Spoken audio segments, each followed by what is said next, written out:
புதுக்கோட்டை மாவட்டத்தில் பூட்டிய வீட்டில் தீ விபத்து ஏற்பட்டுள்ளது. பூட்டு உடைக்கப்பட்ட நிலையில் மர்ம நபர்களை காவல்துறையினர் தேடி வருகின்றனர். பூட்டியிருந்த ஓட்டு வீட்டின் கதவை உடைத்து உள்ளே சென்று தீ வைத்து கொளுத்திய மர்ம நபர்கள் முன்பகை காரணமாக யாரேனும் தீ வைத்து கொளுத்தினார்களா அல்லது திருட்டில் ஈடுபட்டவர்கள் தடயத்தை அழிக்க கொளுத்தினார்களா என்று காவல்துறையினர் விசாரணை மேற்கொண்டுள்ளனர். புதுக்கோட்டை மாவட்டம் அறந்தாங்கி சட்டமன்ற தொகுதிக்கு உட்பட்ட நாகுடி காவல் சரகத்தில் உள்ளது மாணவநல்லூர் கிராமம். இந்த கிராமத்தை சேர்ந்தவர்கள் அருளானந்தம் மற்றும் அவருடைய சகோதரர்கள்.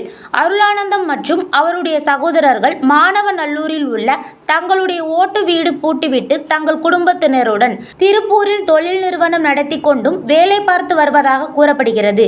இந்நிலையில் இன்று காலை அருளானந்தத்தின் ஓட்டு வீட்டிலிருந்து கரும்புகையானது வெளிவருவதை பார்த்த அக்கம் பக்கத்தினர் இது குறித்து நாகுடி காவல்துறையினருக்கும் அறந்தாங்கி தீயணைப்பு தோழருக்கும் தகவல் தெரிவித்துள்ளனர்.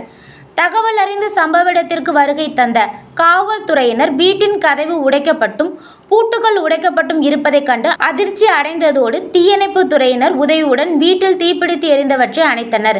வீட்டில் யாரும் இல்லாத நிலையில் வீட்டுக்குள் எப்படி தீப்பற்றியது என்றும் வீட்டின் கதவை உடைத்த மர்ம நபர்கள் சென்றிருக்கலாம் என்றும் காவல்துறையினர் சந்தேகப்பட்டு வரும் நிலையில் அருளானந்தம் குடும்பத்துடன் முன்பகை காரணமாக யாரேனும் இந்த செயலை செய்தார்களா அல்லது ஆளில்லாத வீட்டில் திருட வந்தவர்கள் திருட்டை முடித்துவிட்டு தடயங்களை அழிப்பதற்காக வீட்டை கொளுத்துவிட்டு சென்றார்கள் என்ற கோணத்தில் நாகுடி காவல்துறையினர் விசாரணை செய்து வருகின்றனர்.